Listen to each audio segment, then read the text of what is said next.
Harmonium बजाना भी एक कला है, बांसुरी बजाना भी एक कला है। बोलो हाँ नहीं? साड़ी पहनना भी एक कला है, श्रृंगार करना भी एक कला है, खेती करना भी एक कला है, बिजनेस करना भी एक कला है। ऐसे ही प्रसन्न रहना भी एक कला है। ये सबको नहीं आता, सब लोग खुश रहना नहीं जानते। आपने अपने बच्चों को सारे टैलेंट देने की कोशिश की, पर खुश रहने का टैलेंट देना भूल गए। आपके बच्चे भी, उनके पास बहुत सारे खिलौने हैं, आपके बच्चों के पास बहुत जोड़ी कपड़े हैं, आपके बच्चों के हाथ में महंगा महंगा मोबाइल, गाड़ी, जो कहता है सब कुछ आप दिला देते हैं, सब कुछ है, पर आपके बेटे के होठों पे एक प्रसन्नता नहीं है।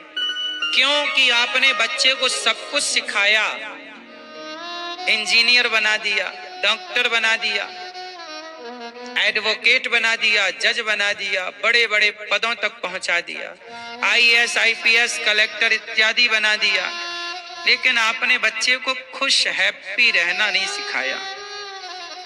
और ये भी एक कला है। इसलिए आप कभी मंदिर गए हो कन्हैया के, तो वो हर मंदिर में कन्हैया कैसे बैठे हैं? प्रसन्न मुद्रा में। कैसे बैठे हैं? खड़े हैं? बोलो जोर से।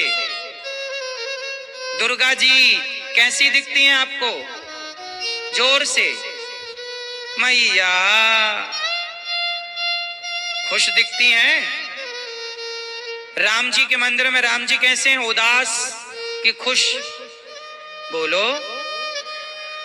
फिर एक मैया वृंदावन गई गोपाल जी खरीदने। ए भैया वो वाले गोपाल जी दो जरा, लड्डू गोपाल जी।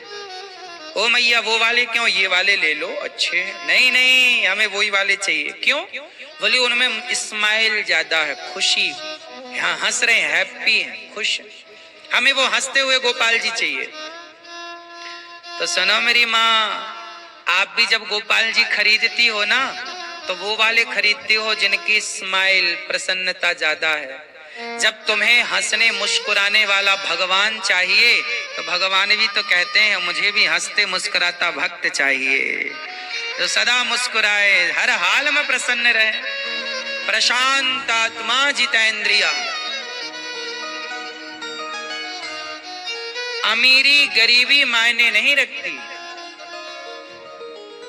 सुदामा जैसा गरीब कौन होगा? 4 दिन चूल्हा नहीं जलता, लेकिन सुदामा जी के प्रसंग में लिखा है प्रशांत आत्मा। उस गरीबी में भी सुदामा जी प्रसन्न रहते हैं। हमारे घर में रोटी नहीं है, वो अलग विषय है ना मेरी माँ, लेकिन ना होने पर रोने से अच्छा है कि ना होने पर भी तो खुश रहा जा सकता है ना। भाई ना होने पर हम रो तो रहे हैं ना, तो रो के क्या पाएंगे? जब रो के कुछ नहीं मिलना, तो प्रसन्नता अच्छी है ना। यदि रोने से कुछ मिल जाए तो आओ हम मिलके रोते हैं। तो रोने से भी तो कुछ हाथ नहीं लगना ना। इसलिए क्यों ना हर स्थिति में, हर सिचुएशन में खुश रहा जाए, प्रसन्न रहा जाए। आपके रोने से हालात तो नहीं बदल जाएंगे ना। तुम्हारा पति बड़ा दुष्ट है, माना कि किसी का पति बड़ा दुष्ट है, मारता है, शराब पीता है, तंग। अब तुम दिन भर करती हो, रोती हो, आंखें तुम्हारी सूज गई, रोते रोते तुम्हारी आंखों की रोशनी चली गई। अब पति तो तुम्हारे रोने से ना बदला ना, कि सुधर के श्रवण कुमार बन गया? नहीं बना ना। सुधर के राम तो ना हो गया तुम्हारे रोने से, लेकिन तुम्हारी रोशनी और चली गई, तुम्हारे स्वास्थ्य में बदलाव आ गया, तुम्हारे शरीर का पानी सूख गया। जितना तुम रोती रही, तुम इतने में खुश भी तो रह सकती थी ना मेरी माँ। हालात तो नहीं बदले जा सकते, लेकिन होठों में प्रसन्नता तो भरी जा सकती है ना। और आप यदि प्रसन्न रहते ना, तो जिंदगी से लड़ने की ताकत आपको प्रसन्नता ही देती है। यदि हालात विपरीत हैं, तो भी आप प्रसन्न हैं तो गुजर जाएंगे। खुशी के दिन जल्दी गुजरते हैं और दुख के दिन बोलो देर से तो खुश रहा जाए ना। क्या राम के वनवास को टाला जा सकता था 14 साल के? जोर से, क्या राम के वनवास को टाला जा सकता था?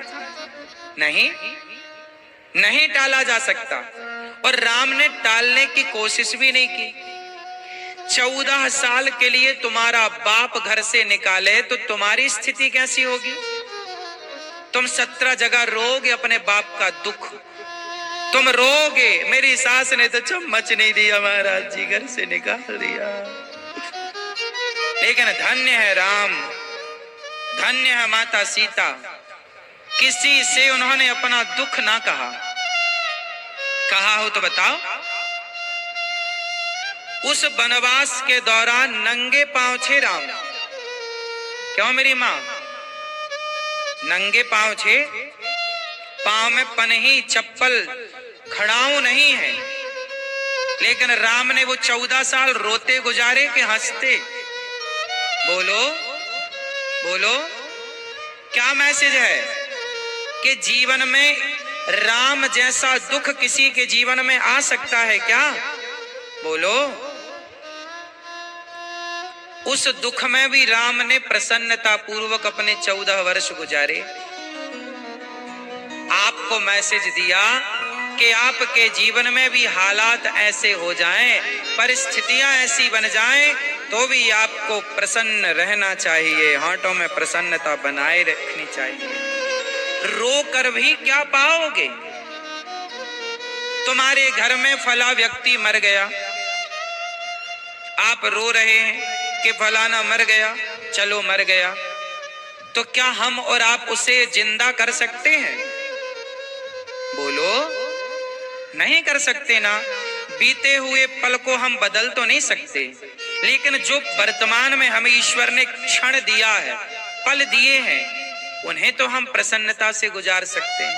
अब लोग रोते रहते हैं, फलाना मर गया, महाराज जी फलाना मर गया, रो रहे हैं, तो क्या होगा तुम्हारे रोने से?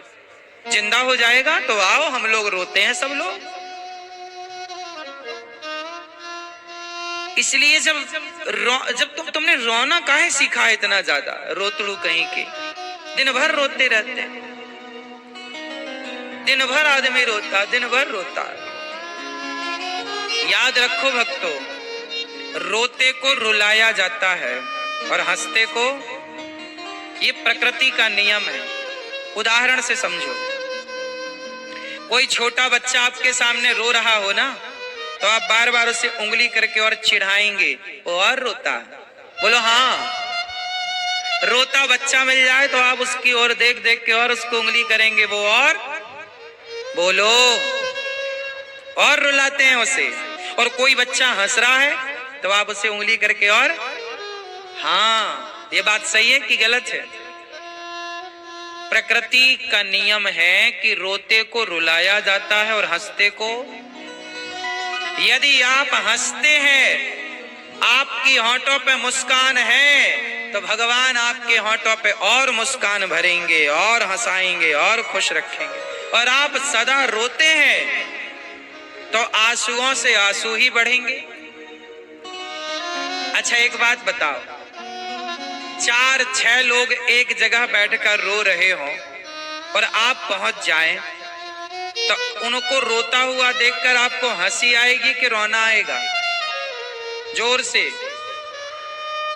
बोलो। और 4 लोग एक जगह बैठ के हंस रहे हैं और आप पहुंच जाएं तो उन्हें हंसता हुआ देखकर रोना आएगा कि हंसना? फिर रोते को देख करके रोना आता है और हंसते को देख करके हंसना आता है। तो जीवन में हंसना बेहतर है कि रोना बेहतर है? बोलो।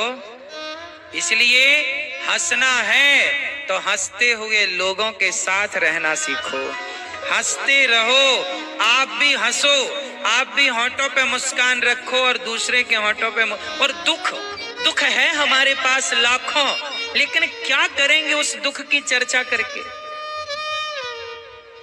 अभी हम दुख बताएं तो आप रो पड़ो और आप दुख बताओ तो हम रो पड़े। दुख किसके पास नहीं है?